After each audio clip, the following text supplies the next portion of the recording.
RFM Matin. RFM Matin. Émission bi yeewaa Sénégal. 7h42 sunu gan Amidou Anne. boobu dolli ci ndox bu sa njaboot yépp mën ci sangu bu fekkee fi nga nekk waxtu bi ngay dégg lii fekk ne rëcc na la nga jël ndox mélangé ci ak ndoxu zamzam jàng ci loolu sang ci sa bopp ak sa njaboot yépp yàlla mën na la musal ci lépp lu nga xamante ne bi dafa ànd ak nawet. jërëjëf Oustaz Mor. RFM Matin. RFM Matin. Émission bi yeewaa Sénégal. 7h42 sunu gan Amidou Anne salaamaaleykum. waaleykum salaam Babacar. ñu ngi lay nuyu Georges Déthié Diop bokk ci secrétariat exécutif national bu APR parti Macky Sall dañuy tàmbale waxtaan wi ak xew-xewu jamono tey la ñuy àtte Moustapha Diakhaté ndax am nga ci yaakaar lool ñu bàyyi ko mu dem ndax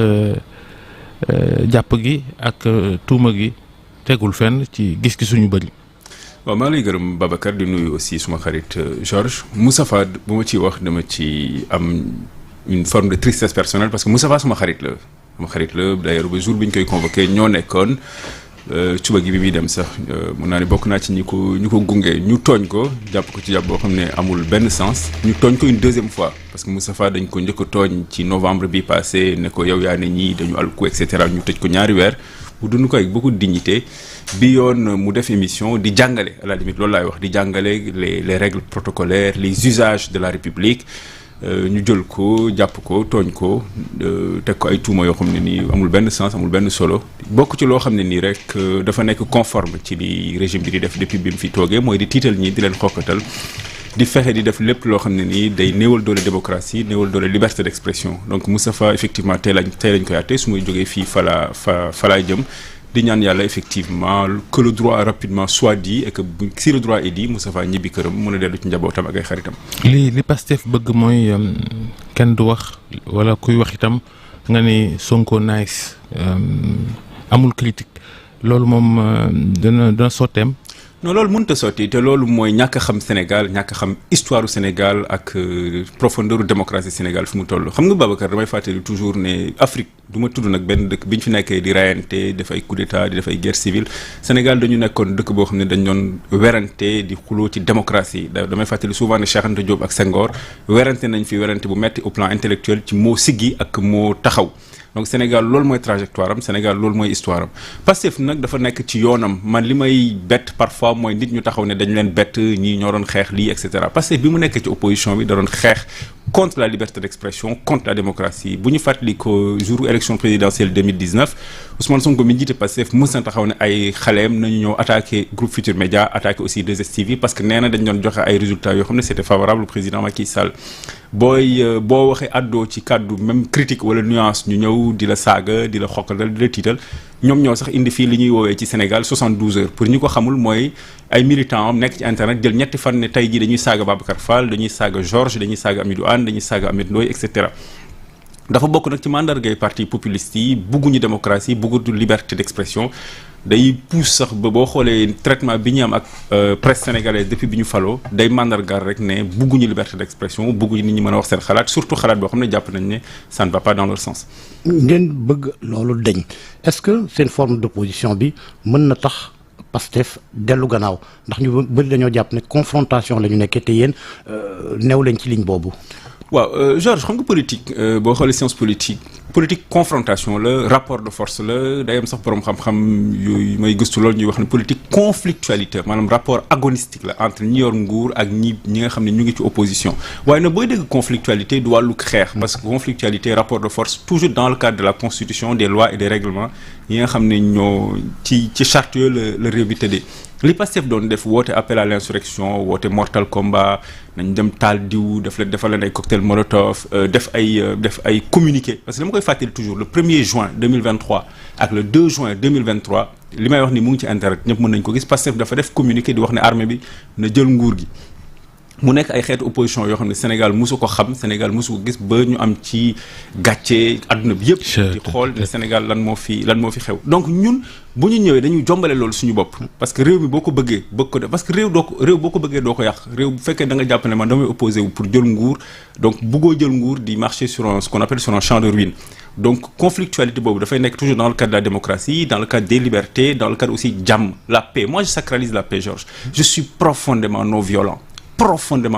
Benn mort c'est un mort de trop dans une démocratie, benn bus bu ñu taal c'est un bus de trop dans une démocratie. Donc ci li ñu leen woo ñun mooy confrontation idée, xam-xam, werante ci loo xam ne nii maanaam ñoom teg nañ benn affaire ñu ne lii d'accord ñu ci, comme ni ñu koy defee sur la dette, ni ñu koy defee sur l'économie, ni ñu koy defee sur les questions de société, ni ñu koy defee aussi ci wàllu diplomatie bi. Bu ñu tegee leen ñu ne leen que lii d'accord ñu ci, ñun nii lañ ko xalaatee, ñu confronté wu ci loolu. Te d'ailleurs bi ci fii rapport Cour des comptes bi amee ñun dañ ci wax suñu xalaat, bind contre rapport.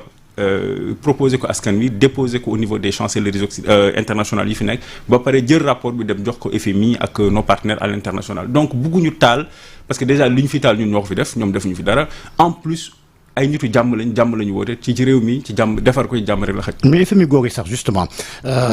bi ngeen leen bindee laata ngeen leen di jox seen contre rapport ils étaient disposés à dajeek yéen fu mu toll.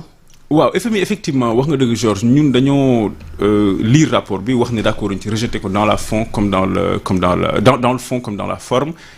def conférence de presse bi ñu ci jógee effectivement ñu bind leen ne leen lii kat ñun lii mooy ñun suñuy argument ne lii d'accord ci bi ñu leen ko joxee ils nous ont répondu. ñu tontu ñu ne ñu effectivement suñuy peut-être nos arguments sont certes recevables, dinañ jàpp date pour ñu waxtaan. Booba tey ñu ngi leen déglu mais ñun yemuñu foofu, dañoo président daf ñu ne nañu def un groupe de travail ak suñuy experts ñu dajaloo def suñu contre rapport bind ko yónnee ko def ci lettre transmission yónnee ko ambassades yi ak institutions internationales yi, ñu def une délégation bu dem France, Paris, dem Bruxelles, dem Strasbourg, dem ba Washington au siège FMI déposé ko. li Sonko wax ni nguurug Macky Sall dañoo falsifier chiffres yi, lu tax ngeen gëm ni ay sos la. waaw parce que dafa am argument yu bari fuñ ko teg. Xam nga d'abord Babacar dañu tàmm boo tàmmee di rapport Cour des comptes fii Sénégal da ngay gis ne rapport bi waroon na ak yi fi doon am ci fànn yu bari. Benn bi ci njëkk mooy rapport bi kenn signé wu ko, alors d'habitude les rapports sont signés, kenn ci ñoom sax nee na bi ñu signé version bi dañ ko jox président mu nekk wax yoo xam ne waxu ko daanu saret. Beneen bi ci topp mooy rapport Cour des comptes dañ koy adopté en ce qu'on appelle en chambre réunie. Xam nga Cour des comptes cour la comme tribunal, amay chambre ci biir. Donc bu ko benn chambre defee chambre réunie dañuy dajaloo adopté ko, bii ça n'a pas été le cas. Beneen bi ci topp mooy Cour des comptes dafa yàgg def ay rapport rapport yoo xam ne day jur après projet de loi de règlement wax ne les chiffres sont conformes. Donc bu ñu ñëwee gis lu ñuy woowee quasiment un revirement jurisprudentiel ne li ñu doon wax kat ñun Cour des comptes ne chiffres yi conforme na, bii yoon chiffres yi conforme ñun dañ leen ne quels sont vos arguments, fan ngeen ko teg, te ba tey pour l'instant waxuñu ñu leer. Rapport bi enfin Cour des comptes dafa def un rapport en 2022 sur la dette, wax la dette principale, la dette de l'administration, wax aussi la dette du secteur parapublic ne bokkul ak la dette principale. Bi yoon Cour des comptes def leneen, chambre des affaires budgétaires et financières nekk benn chambre ci Cour des comptes def beneen affaire jël ne dette parapublic mooy dette Air Sénégal, AIBD, port, dugal ko sur la dette principale, yokk ba ne léegi finalement la dette est à 99% du PIB. Mu nekk loo xam ne musta am. Ñun ñu dénoncé ko, mais nag dénoncé ñu ko ci saaga Cour des comptes comme ñoom li ñu daan def bu leen magistrat condamné ñu ne magistrat bu bon la, traité ko de lâche comme ni ñu fi defoon juge Omar Maham Diallo ne c'est un lâche. Magistrat yi dañu doon jël seeni photo yéen ñëpp fekkee nga di ko def ci Facebook di ne xale yi dem leen ngeen saaga leen, defuñu loolu. Attaqué wuñu Cour des comptes parce que nous sommes respectueux des institutions de la République, attaqué wuñu magistrat, attaqué wuñu administrateur civil, dañoo def suñu point de presse bind suñu. Mais d'accord nga ni selon li ngeen wax Cour des comptes c'est un problème quand même. La chambre des affaires budgétaires et financières ni mu doxalee rapport bi constitue un problème. Mais gis nga Babacar ñun ay républicains lañ te réew bëgg nañ yoroon nañ ko bëgg nañ ko yoraat, donc tey jii bu ñu yoraatoon réew Cour des comptes def rapport ñoom ñu leen di saaga ñun duñ ko nangu, donc dañ leen di protéger, dañ leen di wekk, dañ leen di wormaal, mais li ñuy en tout cas critiques yi ñu omettre sinon les critiques objectives kuy lire suñu rapport di nga ko gis après nga tiré ci conclusion yi ñu ci tiré. Est-ce que seen xel ni mu teyee ci rapport Cour des comptes boobu est-ce que seen xel noonu la teeyee ci rapport trimestriel d'exécution budgétaire yi nga xamante ne nee nañ daañ ko siiwal altine gi ñu dëgmal, parce que boo leen dégloo sax boo leen liiree ils font un lien entre li ñëwagut ak la nga xamante ne moom la Cour des comptes siiwal. Voilà, ay caaxaan la, et puis c'est des arguments yu jéem a langaamu quoi, mais d'abord ça c'est un vrai problème APR ak yenn parti opposition bi ak yenn membres de la société civile yi notamment xale yi gën a ndaw ñoom di ko exiger ba finalement ministère bi war a def un communiqué et d'abord li may leeral pour ñi ñuy déglu mooy rapport trimestriel d'exécution budgétaire c'est une obligation de la loi c'est l'article 70 de la LOLF moom moo ne état bi trimestre bu ne ñetti weer yu ne dafa war a génne rapport wax ne xaalis askanu Sénégal impôts yi dettes yi ak dons yi et cetera nii lañ ko war a dépenser fii lañ ko dugal primature lii lañ ci lekk présidence lii lañ ko ci jox ministère yi lii lañ ko jox et cetera donc ñoom defuñu ko et ça c'est une obligation li ma jaaxal nag mooy obligation légale defoo ko ba pare di génne communiqué ne man li ma tax defuma ko c'est pas normal que le ministère des Finances s'arroge le droit de violer allègrement les lois du Sénégal ba pare di génne. C'est un hors la loi. Non mais oui bien sûr c'est un geste hors la loi génne ba pare ne man respecté wu loi bi parce que et cetera beneen bi ci topp mooy que ne par exemple sur la c'est pas seulement les rapports d'exécution en fait ñun dañuy laaj aussi le bulletin statistique sur la dette parce que ça fait 1 an juin 2024 le bulletin statistique boobu gëj a génn te ku gis askanu Sénégal ñu ngi seetlu gouvernement bi chaque semaine mu dem sur le marché du UEMOA def bor am te kenn xamul fu mu ko dugal donc 1 an ngi nii li ñuy leb ñoom ñun xamuñu fi ñu ko dugal te bëgg nañu aussi ñu génne. fi mu ne nii ñu ngi wut yeneen 300 milliards yu ñuy leb boole ceeg yeneen yi kenn xamul lu mu toll fi mu toll nii. Exactement donc loolu lépp nekk un manque de transparence manque de lisibilité et de visibilité ci ñoom ni ñuy doxalee alors que ñoom ñoo doon waxi bonne gouvernance waxi transparence ba tey doxaluñ ko. da ngeen di craindre kon alors maquillage. ci rapport d'exécution budgétaire bi nga xam ne ñu ngi koy xaar rapport yi sax laay wax. xanaa kay déet ni ngeen ko njorte itam ci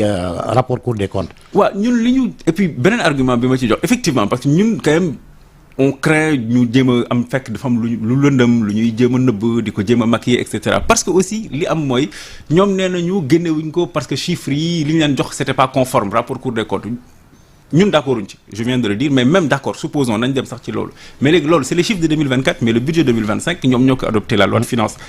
sans débat d'ailleurs donc xanaa chiffre 2025 yi ñoom seeni chiffres la comme ne woon du seen nawet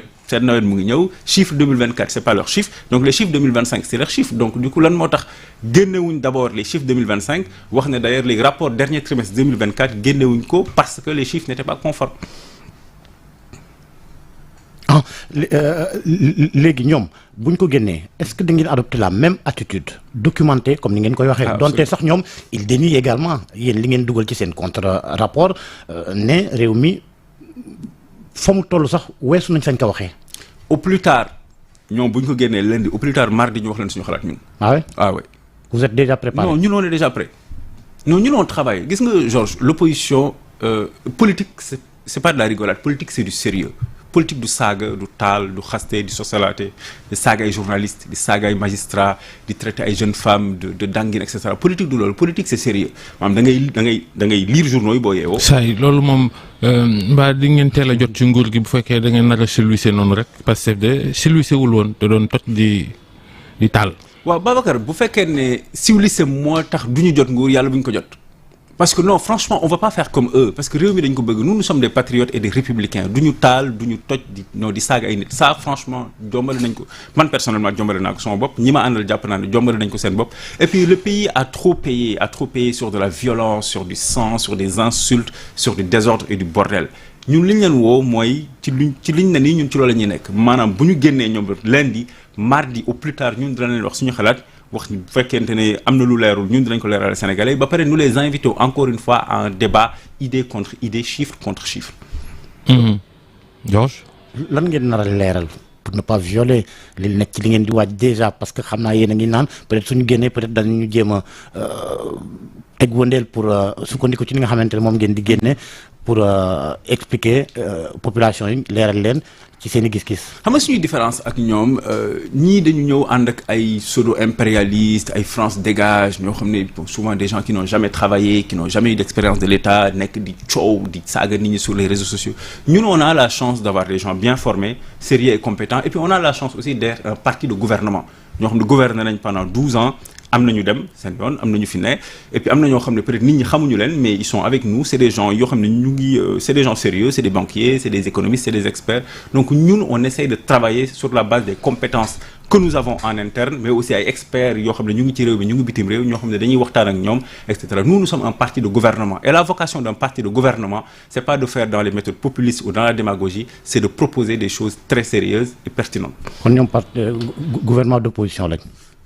La preuve man ñi fii laa mës a gis ñuy gouverner ñoo xam ne mosuñu kontaan yow ngay nekk ci opposition di saaga nit ñi ngay gouverner di saaga nit ñi là tu as vu avec la presse di xas nit ñi di leen saaga des gens qui ne sont jamais contents et moi je ne sais pas ce qu'ils font. Moi, je ne sais pas à quel moment ces gens travaillent. Ils ne font que parler. Ils sont dans du vacarme et du bavardage permanent. Quand est-ce que ces gens ont-ils le temps de travailler? Le travail, c'est le silence et la solitude. Mais réew maa ngi dox ah gisoo Sonko mi ngi solu rek di kii Sonko comme mannequin mi ngi solu rek kay ñi ngi liggéey kon. waaw boo xëy na ku nekk aussi ak say objectifs dans la vie am na koo xam ne peut-être liggéey réewam defar ay tali defar ay BRT defar ay TER defar ay centrales électriques kooku mooy priorité loolu mooy priorité dans sa vie de tous les jours le travail dans la hardiesse pour délivrer am na koo xam ne peut-être que solo moom mooy sa priorité chacun sa priorité dans la vie. li ngeen ñi yëpp nee nga sax yéen a ngi leen di woo ci waxtaan ci débat est-ce que le dialogue national n'était pas le cadre le mieux approprié ngeen waxtaan la nga xamante ne moom mooy seen i njabat waaye yéen da ngeen koo dumuyu. waaw dañ ko dumbooyu effectivement et d'ailleurs je tiens à faire une précision da ngay dégg ñu naan APR dafa boycotté non APR boycotté wul c'est différent l'APR n'était pas concerné par le dialogue l'APR n'a pas participé au dialogue c'est différent de boycott te suñuy argument joxew defoon nañ point de presse encore une fois leeralal ko Sénégalais yi ne dialogue bi duñ ci dem parce que déjà ñun bi ñuy wax dialogue jusqu'au dernier moment on nous a pas invité en fait. ay APR dem nañ de. am na ay membres effectivement. mun naa citer comme mon cousin Ablaye Sow c'est un membre de l'APR dem na ci dialogue bi il a donné ses arguments ses raisons man je suis pas d'accord avec ses arguments am na ñeneen ñoo xam ne nit ñi peut-être féetale nañ leen APR man ba ma ñëwee APR ba tey mosuma leen gis amul benn réunion APR bu ma leen gis amul fenn fu ñuy attaquer APR ñu réagir bu ñuy wax ne dañ doon marqué ay chiffres ñoon dégguma leen am na ñoo xam ne aussi ñoom les mêmes musuma gis aussi fu APR di waxtaanee parce que ñun on se réunit chaque semaine et puis on a parfois des groupes de travail et des commissions musuma gis. mais APR boobu est-ce que c'est la même APR parce que y a beaucoup de départs. gisoon nañ ay jamono ku mel ni Mame Mbaye Niang di xeex ñoom Abdoulaye Diouf Sarr ak xeet googu ay mimeek yooyu est-ce que tey bu ngeen xoolee dëgg-dëgg APR moo fi ba léegi. waaw APR boobu Babacar mënul nekk APR ba tey parce que yow yàgg nga ci espace public bi xam nga politique gis nga nguur boo ko ñàkkee dafa am ñetti type de militants dafa am ñoo xam ne dañuy dem ci ñi gagné mooy les transhumants comme on les appelle trivialement am ñoo xam ne dañuy des di xaar mais dootuñu ñëw dañuy noppi toog seen coin di xaar bés bu rafet pour ñu dem wala ñu xaar sax ku leen tapas ñoom ñu dem boobu man j'en vois am ñoo